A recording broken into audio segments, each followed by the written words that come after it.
Welcome to the real story behind our business today. I have a special guest all the way from New York. I believe you'll tell us later. I'm always too excited. And so this show is about, sharing our stories as business entrepreneurs, women leaders. What is the story behind the scene that kind of shape the offers we bring to the world, and how we shape our business based on who we are, what happened, and how we help others with this. So if you don't know me yet, I'm Angélique Binet, the founder of Social Media Love, and I help women entrepreneurs to unleash their inner rock star on social media with Facebook ads. And one of the core concepts is to become visible. By visible, I mean, sharing your voice, your ideas, to your stories, which is what we're doing today, your insights, your lucrative offers, your beliefs, and your expertise. So welcome to the show, Deb. I'm so happy to have you there. Hello, everybody here. Hi, Vivek, Kenny. And if you're watching, wherever you are, let us know where you are, because it's always fun to know where people are watching from, even if you're watching or listening to the replay on the podcast. So without further ado, Deb, who are you? Where are you? Who am I? That's such a great question. I ask myself that every day when I wake up. No. So I am CEO of my company, The Great DoOver. And The Great DoOver, as you might imagine, has a lot to do with my story about how I became an entrepreneur. I'm also the host of the Life After Corporate podcast and the founder of the Launch Lab for Women Entrepreneurs. So in short, I help women make the leap from corporate to entrepreneur and build out their coaching, consulting, or service-based business. Oh my God. And there's so many women who wants to do the jump, and it's hard. It's hard, and some didn't plan on it, right? So there's a lot of women too who are, really at the peak of their career, and they might be aging out of the workforce and they still have a lot of work that they want to do. And in this economy, there are so many women who ended up losing their jobs as part of the she-cession. So, many are accidental entrepreneurs, actually. Yeah. So and you're going to tell us your story, like how you became, because this is not your world at first, from what I recall. So I'm going to share, why did I invited you? You probably don't know. I just told you just before we started that, every Saturday I drive my son to the ski hill because he's a ski instructor. And probably a year ago, is that a year ago that you started your podcast? Yes, just a year ago. Listen to this. Oh, how shivers. Because, so imagine I'm in the eastern part of Canada, right? And it's like the road has lots of holes and it's like cold and snow everywhere. And I listen to podcasts and I'm like, I'm going to listen to Deborah's podcast today. And this is the podcast where you actually told your story when you did the change, the flip. And I'm not going to reveal what it is. But the way you described it, Deb, I don't know if you've listened to it again. You should. It was like, I cried driving. The first episode? I don't know if it was the first, but you were telling your story. And the way you were sharing it, you could feel it on the skin. It was just amazing. I actually stopped and I sent you a voice message that day. Yeah. Yeah. That's how big, sharing your story can have an impact. Yeah. So I'm so excited to have you, because we're going to share the story again. And so the goal here, guys, wherever you are watching or listening, ladies, this is to inspire you to either make the leap of, coming online and sharing more of who you are, not just for the sake of sharing who you are, but why you do what you do. It's, I'm pretty sure, 90% sure, that something happened that you had to find a solution for it. And then boom, your business started, right? So I always say my story, I lost my job twice. And I said, not anymore. Nobody else gonna stop bringing the money to my family anymore. I'm going to make the money myself, and I'm going to bring my own revenue, and I'm not going to depend on someone else to say, no, that's it, you're done, right? So we all have a story. Sometimes it's our health, sometimes it's someone else we help, and whatever, right? So what is your story, Deborah? I call you Deb. I don't know why I always say that's okay. Deborah. Deborah, it's all good. Okay. I want to go back to the little girl. I love to ask that question because most of the time there's something when we were a little girl. What was your favorite, playtime? Maybe you were not a play girl, I don't know. But what was your thing when you were a little girl, like 5, 10? Like, what was your thing? So I was an only child until I was 8 years old. So I was deep into fantasy and dress up and playing with my Barbie dolls and creating all sorts of scenarios. I mean, when I was in 4th grade, I wrote a play called The Trouble with Teenagers. So I was all into, like girlfriends and boyfriends and relationships between boys and girls. I don't know. I kind of like matured early. I don't know. But one of the things that happened to me when I was very young that was very, very instrumental to my coaching and consulting so much later on was I was on a show called Romper Room. And I don't know if you had Romper Room in Canada, but it was a kids' TV show where there was a teacher, Miss Bonnie, who looked through the magic mirror and said, I see Angelique, I see Deborah. And I was invited to go on the show when I was only 5 years old. And I was petrified. I did not like to be in front of a camera. We were pretending to be airplanes running around the room. I fell flat on my face. And in that moment, I was mortified. My mother was in the green room with all the other mothers watching their kids on the screen in the green room. And I decided, no, it's not safe. It's not safe for me to be seen on camera.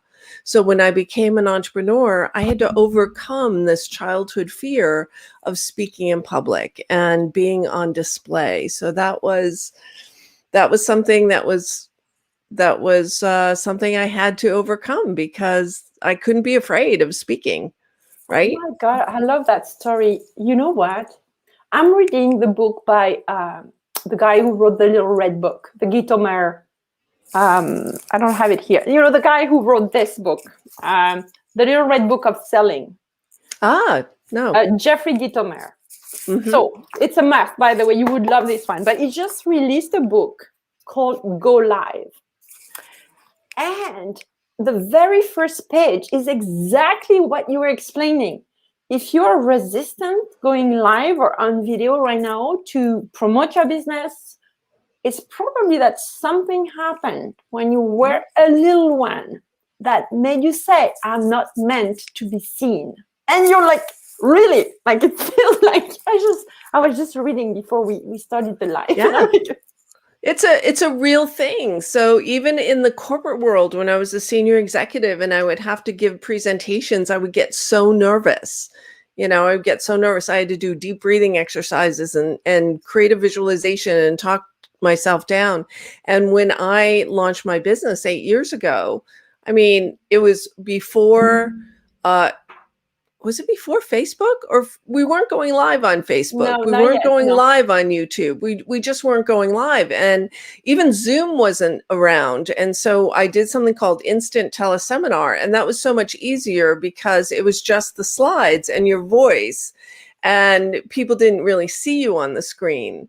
But this whole thing about going live, and I know so many younger women, I imagine it's younger women who are in this like stage of being beautiful, even without makeup, no matter what they do. And I'm of this generation that feels like, oh, I've got to be pretty put together before I go live. So that's what I'm trying to overcome now is I don't have to be perfect. It's why I love Clubhouse too, because it's audio only. It's why I love podcasting. I don't have to do hair and makeup to do podcasting. And here you are, you're doing a podcast and you're making me do hair and makeup on a Saturday. I know, but it's so nice actually to see you, like your eyes when you tell the story. So, it's audio is amazing. It's so intimate, but I love video as well because I see the sparkle. I see the smile. Like you see, you can read the face. Well, and I know it's a practice and practice and practice, right? And some days are better than others, right? For sure. So talking about your business, what was kind of your most burning desire before you started your business, and why? I never intended to launch a business ever. It never occurred to me.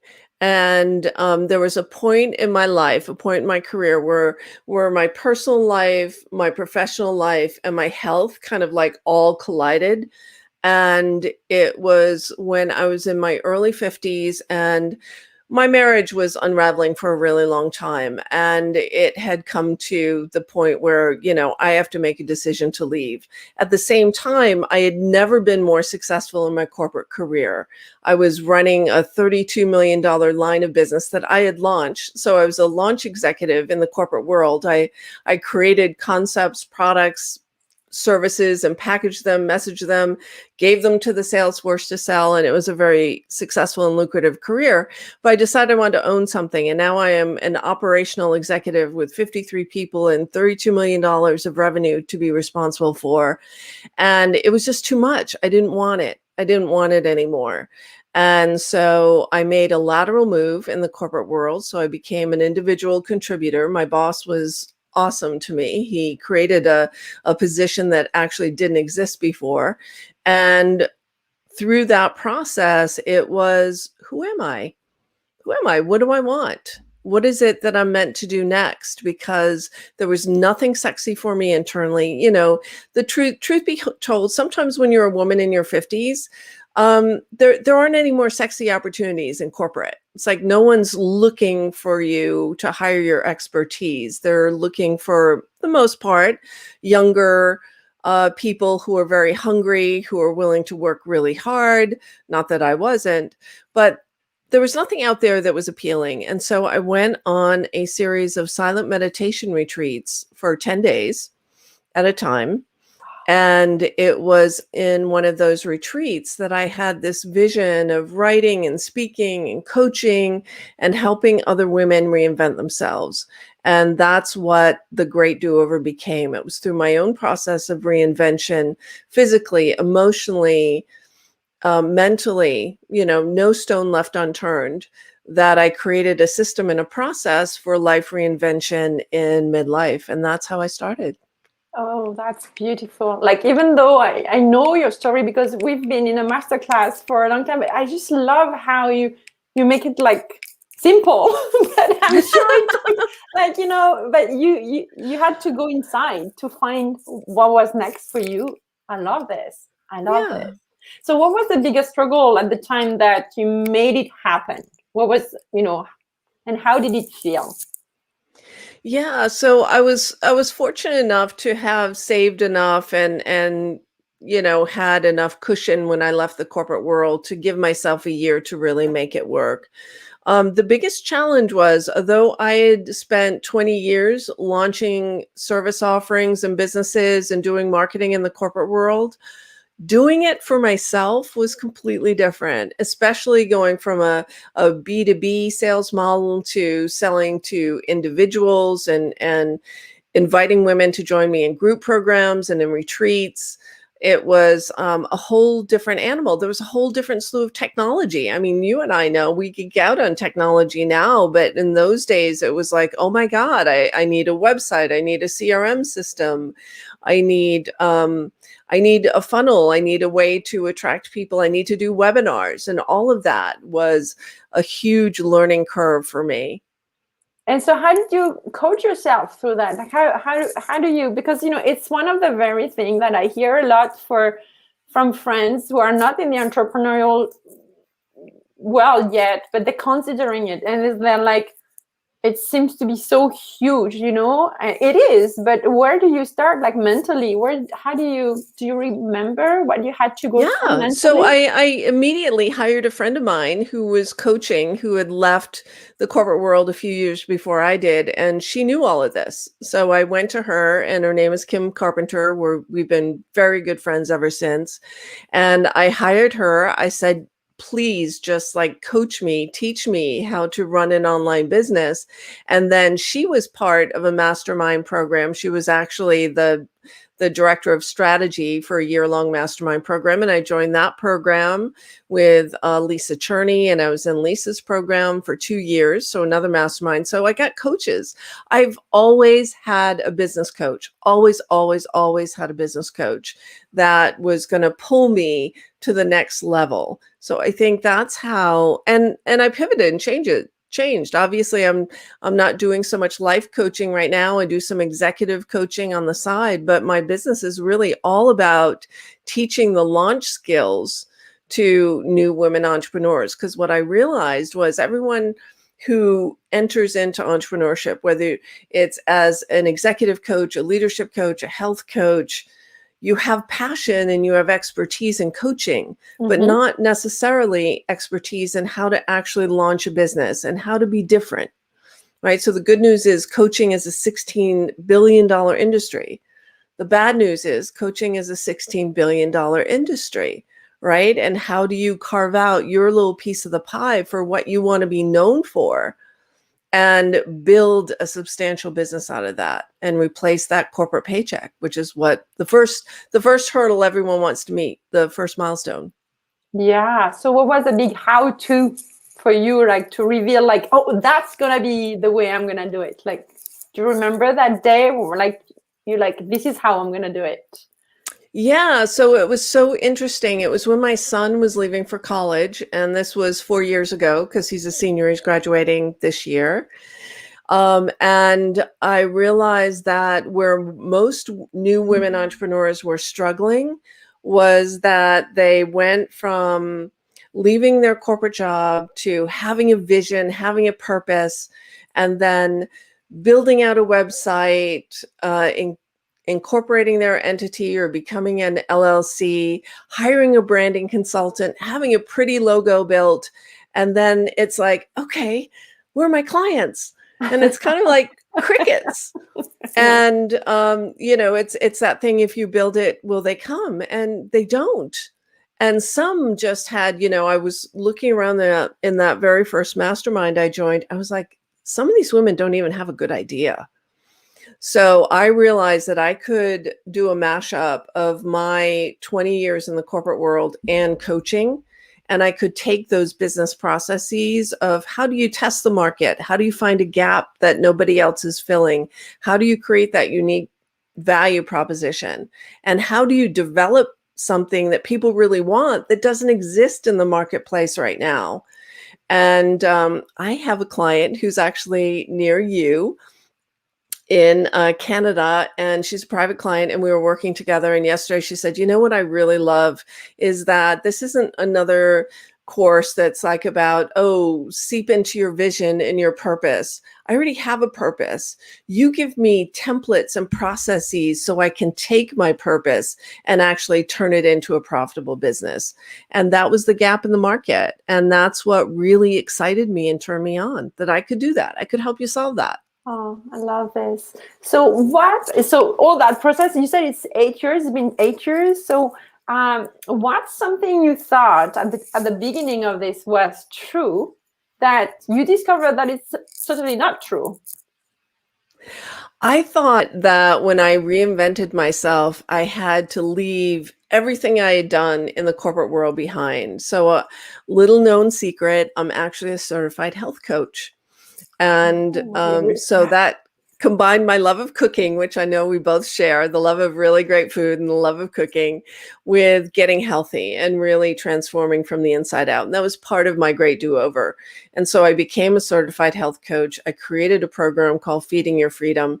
And then I realized, how many emotional hurdles women had. And then I was through my divorce and I was starting to date again. And here I am, a woman in my 50s, and now it's all online. So I was navigating this wily world of the online dating apps, and I became pretty good at it. And I felt like I could teach other people how to be good at online dating.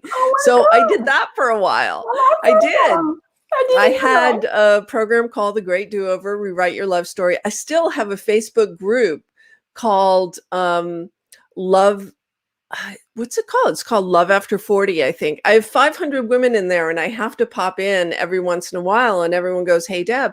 And I helped people find really great relationships. So some of the women in my program, you know, really learned to love and trust themselves. They attracted love and trust. So yeah, and then it was 4 years ago. So for the first 4 years, basically, I was health coaching, I was relationship coaching, and it wasn't until I was sitting at the kitchen table after Jared had gone to college, and I love to journal, and I just wrote in my journal, okay, what's next? You know, as many women do when their kids go to college, right? And you have an empty nest. What's next for me? And what came in was the passion project at that time. And I was like, what's the passion project? And over time, I got to know, oh, I'm supposed to integrate everything that makes up who I am and my expertise and deliver that. And that's the problem I'm supposed to solve. So part of this journey is just learning why you're here. Oh, yeah. Definitely. That's something that I discovered too. Like, if I was asking myself, like, what is the thing I thought? I thought it was like when you have a business, it's a thing that you do and you're completely like external to it. It's a business, but it's really, it's really your story and the mindset you grow out of it, and then you become someone else in your personal life, and that everything is impacted by this thing that we call business, right? Yeah. And it wasn't until then that I really felt like, oh, this is why I'm here. And this is what I love. This is what, you know, gets me to jump out of bed in the morning is I love, love, love launching businesses. It's what I've always loved. I love doing the research. I love finding that gap. And if I can teach that to other people and help them be successful, then that's super rewarding for me. So do you remember what was the first big payoff for you? Because what I love about this, what you're telling is like any struggle that you had in your own life, you kind of made it a business for others because you figured it out. And then like, now I'm going to show you how to do it. So what was the first big payoff for you in terms of emotions or even financially? Like when you say, oh, so this is it. And it's really, now I'm there. I'm right there. It's perfect. Let's continue. Or I don't know how to say it, but how did it feel when you realize that, yeah, that was that I was looking for? Yeah. So I think after I launched the Launch Lab for women entrepreneurs, and I really felt like I had my groove and that women were being successful. So what I like to do is sort of deconstruct things. Okay, how do we reverse engineer replacing your income? You know, what could you do? What would that look like? And that when I built out that platform, and I still deliver it live, I deliver the coaching portion of it live because I really do believe that there's a need for mentorship in the marketplace. I don't think you can take a cookie cutter, do it yourself course and learn how to launch a business. So when I was seeing women go out there, overcome their own fears and their own insecurities, and start speaking and writing and getting clients and enrolling people into their own programs or into their one-on-one coaching or consulting, then it gets me excited. It just, you know, that's why I'm here. Yeah. That's why I'm here, is to help other people be successful. And in the process, I realized that you could absolutely predict and control. So if you think about yourself as a corporation, and if you had investors or shareholders, every quarter you'd be accountable for reporting back on how well are you doing, right? So how well are you doing? How well are you meeting your goals? And so in the last year, I created something called the Level Up Planning Guide. And we could also create a link for your readers, if your listeners, if they want that as well. But a way of reverse engineering, you know, here's my goal and here's how I'm going to get there. This is how the money is going to be made. And I'm going to hold myself accountable for the actions and activities that result in that outcome. So you can be predictable. Your revenue can be predictable if you're willing to keep to what works. And I don't work 24/7. You know, like I get to my desk at 9:30 in the morning and I leave at 6 o'clock at night. I don't work at night. On the weekends, I might do a little bit of planning. I might do a little bit of writing. I might do a little hanging out with Angelique. Yeah, I love it. You kind of build the life you on your own term, right? You do the way it feels good for you right now in that stage of your life, right? Yeah, and you just put up the expert pricing calculator, and literally Yes. I am helping my clients double their revenue, like overnight. Just standing behind your value, coming up with modeling a different way to price your services, and standing in an authentic way of having a converting conversation that results in a greater value proposition for your clients. So I find that most women entrepreneurs are undercharging their services because they're undervaluing their impact. And that's why I created the expert pricing calculator. That actually was a Saturday project. I woke up one Saturday morning. I was like, Steve, I need to go into my office. I have to create this model. The model came to my mind. And it's such a simple and cool tool where you get to plug in your revenue goal and model out different pricing scenarios and see exactly how many clients you'll need on an annual basis. And then you can divide that out, and that drives your activity. I put the link on Facebook and YouTube and on Instagram. I'm just going to say it because I don't have it. It's expertpricingcalculator.com. And if there are any questions, hi, Diane and Alexa, let us know. And then Deb, so this is the free resource. And then if we want to listen to your podcast or join your Facebook group, can you talk about us? What do we get there? Yeah, so it is the unvarnished truth about what it really takes to launch and grow a sustainable business as a coach or consultant or any service provider. I'm not an expert on products, but I am an expert on services. And the latest episode is the myth about passive income. So I like to expose some falsehoods, right? So there's nothing passive about building a sustainable business. Even if you have a funnel that's converting in the background, there was nothing passive about building out that funnel or maintaining those Facebook ads, right? That Angelique is so brilliant at doing.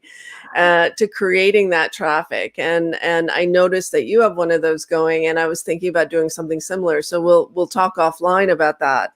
But there's nothing passive about it. Or, I think that there's a lot of falsehoods. I think there are a lot of people out there just giving you not exactly the full story. It's a lot of hard work. It's a lot of hard work to build out a multiple six-figure business, and certainly a $1 million business. And anyone who tells you they got there overnight is not telling you the full story. We know that for sure. We know that for sure. Absolutely. And we are pretty smart, savvy, Quebecois chicks. So you're in New York, right? I'm in New York. I am not Canadian, but my grandparents were. And so the story around that, what was that you told that story? Maybe it was in another podcast that you were telling about the French. Oh, no, it was at Christmas when we had our hangout online with the other girls in the mastermind. And then you were telling about your grandmother and your French and the cooking. So for the little story, if you guys are listening still, I just bought a special Quebec dish today. I'm not in Quebec. I'm in the eastern part of Canada, like by the water. And then because I was having Deb as a guest, I said, okay, that's gonna be my little way of celebrating Deb, because I so appreciate that you took the time. Is there any question that I didn't ask that I should have asked? No, I mean, really, we could go on and on and on and have a conversation about marketing and launching a business. And I think the only thing that I would say is I always hire support, right? So you always want support in the things that, just because you can do it doesn't mean you should, so obviously social media advertising or anything around social media, I want to have support for. I always have a coach that's pulling me and helping me grow in new ways. And I take great pleasure in selecting who I want my coach to be each year. So I think the bottom line is no one gets here alone, that every one of us had support. Angelique, you and I met in a mastermind where we were coaching with Eleanor. And it's so important to get help. Don't go it alone. Yeah. So why are we like I was not anymore, but why are we always resistant at first to invest in like either something, is it a thing with women, or I don't know, like.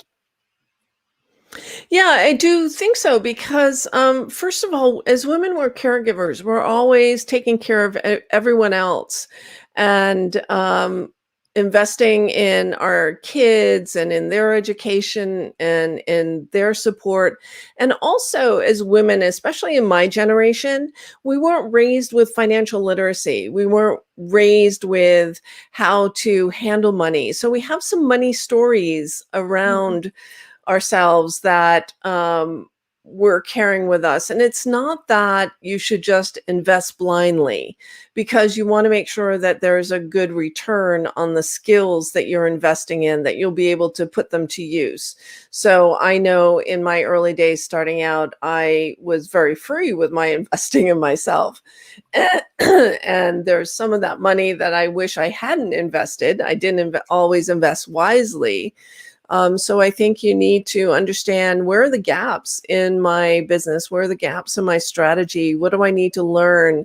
And who can I partner with as a trusted mentor to help me to fill those gaps? But I'm a huge fan of Barbara Hewson. Her book, Rewire for Wealth, is my latest. It's what's here now. So I'll plug Barbara. So women need to start valuing themselves and also showing up and making good investments in themselves so that they can generate wealth, not just survive. Yes, I love this. What a powerful way to close our interview. Thank you so much. Thank you so much, Deb. And if you're watching the replay or listening on the podcast, if you have any question, let us know. And then don't hesitate to go and say hi to Deb, because she has amazing stuff like on the go. And I'm going to stop here because I know you have a busy Saturday. And thank you so much, everybody here on Instagram. Evolve Instagram. And yeah. Oh, hi Evolve's my client, so it's great to see them here. Yeah, they follow you everywhere. All right, good to see you, Angelique. And we're on Facebook over here and Instagram over here. So yeah, great to see everywhere. Just bye.